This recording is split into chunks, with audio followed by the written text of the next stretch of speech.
ये आतिशबाजी और ये विरोधियों पर तंज। तुमसे बताता रहता हूँ कि एक काम गिना दे, एक काम गिना दो। थोथी घोषणाएं करने से कुछ नहीं होता। पिछले बजट के अंदर जो घोषणाएं की वो घोषणाएं लगभग 10% भी पटल के ऊपर नहीं आई। ये उदाहरण है बीजेपी के 4 राज्यों में जीत का, जिसके बाद लखनऊ से लेकर दिल्ली तक और राजस्थान तक आतिशबाजी और जश्न मनाया जा रहा है।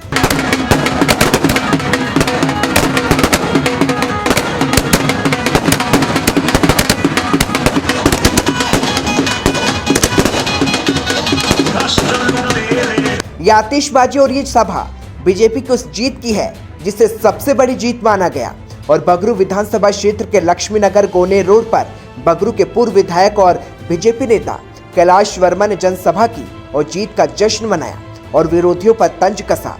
जहां मंच पर स्वागत सत्कार चला तो निशाने पर कांग्रेस को लिया गया।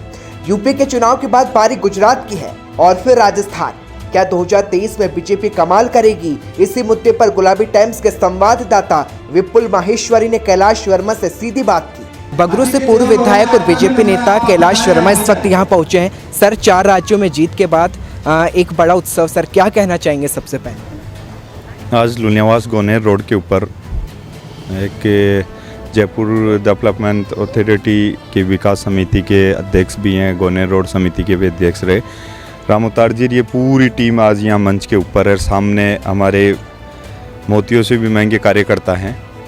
उन्होंने एक विजय उत्सव जो यहाँ पे रखा है, उसका उद्देश्य पूरे हिंदुस्तान को नहीं कि विदेश में भी इसका मैसेज है। 4 राज्यों के अंदर भारतीय जनता पार्टी की सरकार जिस तरीके से पूरी तरीके से मजबूती के साथ में कमल खिला है, आज उसी उत्सव को मनाने के लिए हम यहाँ पे एकत्रित हुए हैं।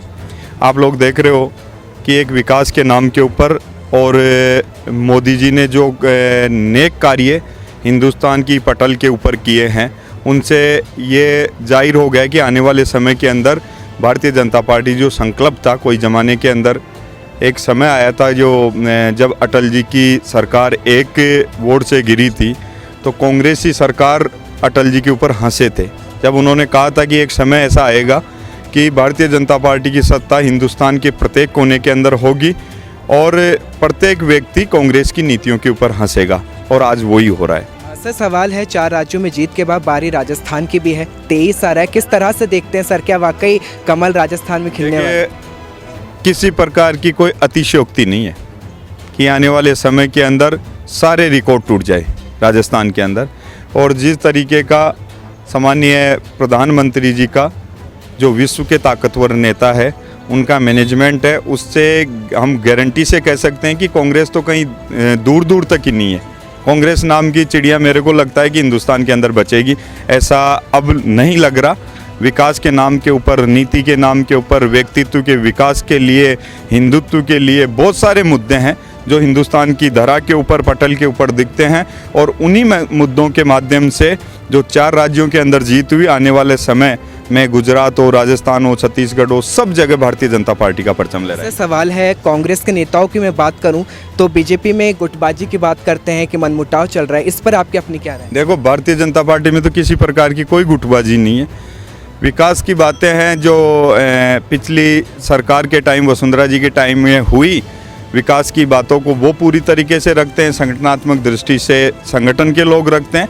तो इसमें किसी प्रकार की गुटबाजी मेरे को तो लगती नहीं है। और हम सब एक मंच के ऊपर सब लोग बैठते हैं, जब बात आएगी पार्टी के विकास की और प्रत्येक लोगों के विकास की, राजस्थान के हित की, राजस्थान के सम्मान की, राजस्थान के आन बान शान की, जब पूरी भारतीय जनता पार्टी एक होके चुनाव लड़ेगी, इसमें किसी प्रकार की कोई गुटबाजी नहीं। ये भी है सर, अगर मैं वसुंधरा राजे की बात करूं, लगातार वो दौरा कर रही है और उसको लेकर सवाल भी आ रहे हैं कि शक्ति प्रदर्शन भी किया जा रहा है, इस पर आपकी क्या राय है? देखिए, कभी पिछले समय के अंदर ही ऐसा होता कि दौरा हुआ है। वसुंधरा जी सर्वमान्य नेता है, लंबे टाइम तक सांसद रहे, लंबे टाइम तक विधायक रहे, 2 बार राजस्थान का मजबूती के साथ में नेतृत्व किया। उनके समय के अंदर गांव गरीब किसान तक बिजली पहुंची, स्वास्थ्य की सेवाएं पहुंची, घर घर पानी की व्यवस्था हुई।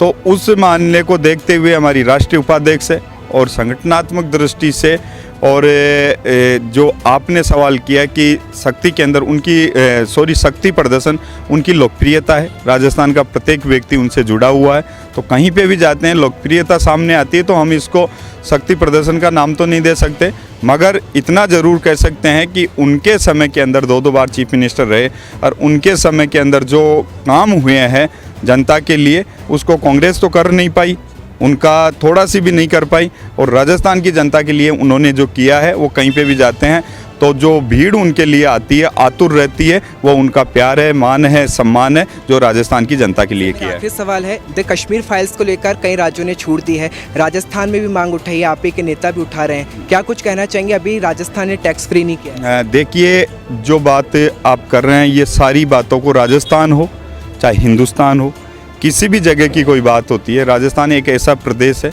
सारी बातों का समावेश होने के बाद में आज हम यहाँ मंच पे भी एकत्रित हैं, तो कोई भी बात आती है, राम अवतार जी के नेतृत्व में कार्यक्रम हुआ तो राम अवतार जी खुद कार्यक्रम के जो मेन यानी करता धरता है वो खड़े हैं, हम सब बैठे हैं।